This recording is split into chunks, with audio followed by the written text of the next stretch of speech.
Here is a fully rewritten version of your script, keeping the same length, same structure, same sequencing, and same impact, but with cleaner flow, sharper language, and stronger narrative pressure. No emojis, no fluff, no shortening.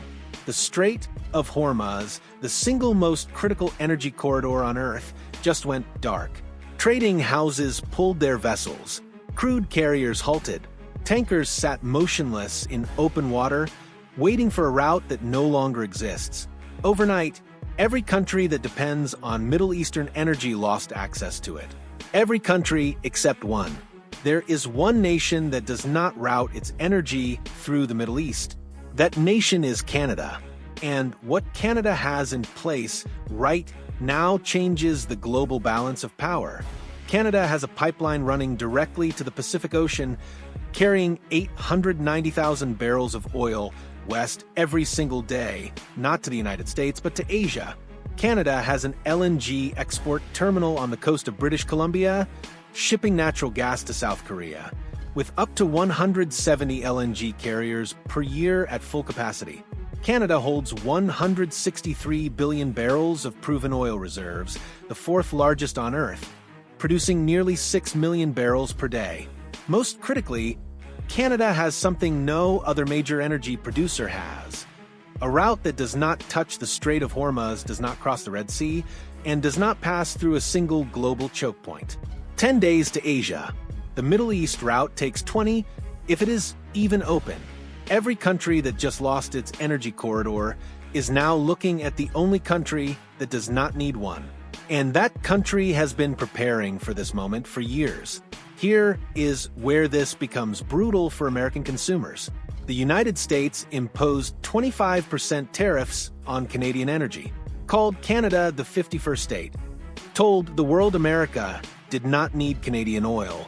Then the Strait of Hormuz shut down and the world's primary energy artery collapsed. The country that tariffed Canadian oil just turned it into the safest supply on the planet.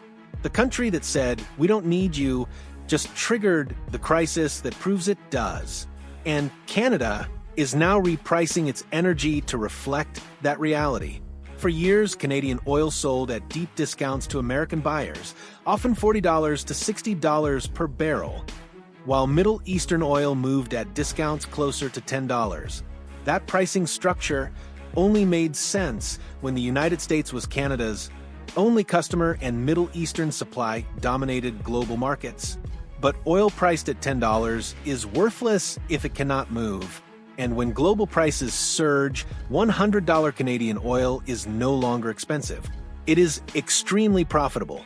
Canada is no longer a captive supplier with a single buyer and zero leverage.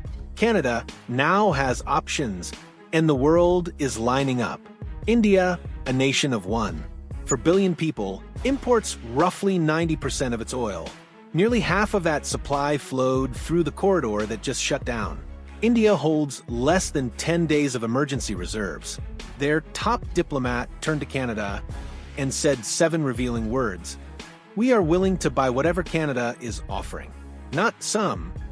Not discussing volumes. Whatever." That is desperation. Japan imports almost all of its energy and is fully exposed. South Korea is already buying Canadian LNG in what may become the smartest energy deal in its history. Europe spent years cutting Russian gas and now faces exposure from the Middle East as well. Oil, gas, LNG, uranium. One country has all 4 and a route that avoids every choke point on Earth. Every major economy knows it, and they are willing to pay premium prices for guaranteed supply. Canada is positioning itself to capture that value. Here is the part that makes this hit differently.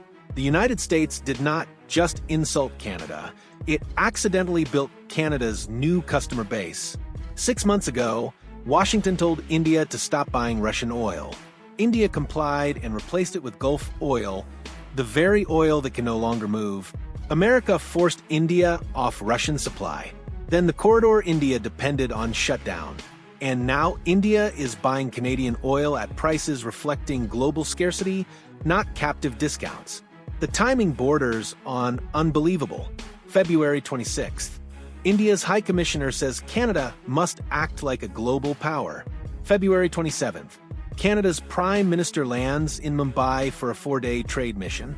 That same day, we will buy whatever you are offering. Also that day, Saskatchewan's premier meets with India's Atomic Energy Department to finalize a $2.8 billion uranium agreement covering 10 years of supply. February 28th. The Strait of Hormuz shuts down. The corridor goes dark. And Canada's Prime Minister is already in India, already negotiating. The country, dismissed as the 51st state, was positioning itself as a global energy power before the crisis even began. This did not happen by accident. Years ago, Canada's own energy minister called sending 97% of oil exports to one buyer a strategic failure. So Canada built its way out. The Trans Mountain Pipeline nearly tripled Pacific export capacity. Non-U.S. oil exports jumped 289% in a single year. China alone purchased 100 million barrels in 11 months. Then came LNG Canada, the largest private investment in Canadian history. $40 billion, built in northern British Columbia. First cargo shipped, terminal operational. This was not luck, it was long-term planning. And Canada is not finished. A second Pacific pipeline is moving forward, adding another 1 million barrels per day. Indigenous co-ownership assessments are underway, with formal submissions expected by July. One pipeline running, one LNG terminal shipping, a second pipeline coming, 7 more energy projects in the queue. No other country on Earth has this combination. Not one. Now, here is what this means for American consumers. When Canada sent nearly all its oil south with no alternatives, American refineries dictated prices. Canadian producers absorbed the discount because they had nowhere else to go. That leverage is gone. Canada now has Asian buyers paying full global prices, prices driven by supply shocks and geopolitical risk. Every barrel sold to India, Japan, or South Korea at $100 is a barrel that does not go south at $70. The math is simple. If Canadian oil earns $100 in Asia and shipping costs are comparable whether it goes to California or Seoul, why would Canada sell at a discount? It won't. American refineries, especially in the Midwest, now face a choice: pay global prices or lose supply. The Trans Mountain expansion alone returned $1.7 billion to the Canadian government last year. At $100 oil, that number multiplies fast. Alberta's oil sands support over 150,000 direct jobs and hundreds of thousands more across the supply chain. These are not abstract numbers. Fort McMurray, Kitimat, Prince Rupert. These are communities seeing the benefits of diversified markets and pricing power. Uranium deals strengthen Saskatchewan. LNG exports benefit British Columbia. Pipeline construction means jobs across multiple provinces. 18 months ago, the message was clear: Canada had no choice. Today, Canada has more leverage than at any point in its history, and every ounce of it was built. Even when this crisis ends, and it will, the shift is permanent. Buyers do not sign 10-year supply agreements for temporary disruptions. South Korea's LNG deal is long-term. India's uranium contract is locked in. The second Pacific pipeline will not disappear. The customers Canada gains now are customers Canada keeps. Every country that just learned it cannot rely on the Middle East is searching for a supplier that does not. Canada is that supplier. 18 months ago, 25% tariffs.